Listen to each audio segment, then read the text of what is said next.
சென்னை மெரினா கடற்கரையில் நடைபெற்ற உணவு திருவிழாவில் உணவு பிரியர்களின் கூட்டம் அலைமோதியது.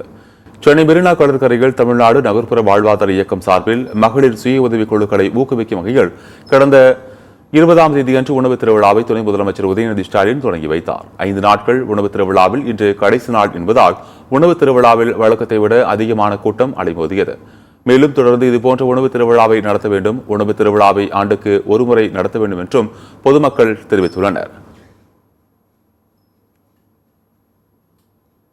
மோஸ்ட்லி எல்லா இதுவும் ட்ரை பண்ணிகிட்டு இருக்கோம். நல்லா ஆர்கனைஸ் பண்ணியிருக்காங்க. க்ரௌடை மேனேஜ் பண்ணுற அளவுக்கு என்விரான்மெண்ட்டை உருவாக்கியிருக்காங்க. So again it can be done. அடுத்த வருஷம் நடத்தினா இன்னும் நல்லா இருக்கும். இன்னும் கொஞ்சம் இடம்லாம் கொஞ்சம் நல்லா நீட்டாக இது பண்ணி நடத்தினா இன்னும் சூப்பராக இருக்கும். கூட்டம் எதிர்பார்த்தது தான் இந்த கூட்டம் எல்லாம். பட் ஆனால் எல்லாமே நல்லா இருக்குது.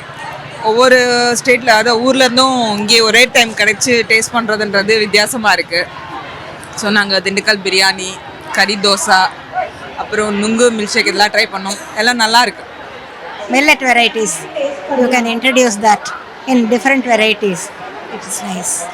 கொழுக்கட்டை அதெல்லாம் சாப்பிட்டோம். நல்லா தான் இருக்குது. எல்லாமே நல்லா தான் இருக்குது. பார்சல்லாம் இன்றைக்கி அதிகமாக கேட்குறாங்க. ஏன்னா நாளைக்கு நீங்கள் எக்ஸ்டெண்ட் பண்ண மாட்டீங்களான்னு கேட்டுட்டு நிறைய பார்சல் வாங்கிட்டு போகிறாங்க.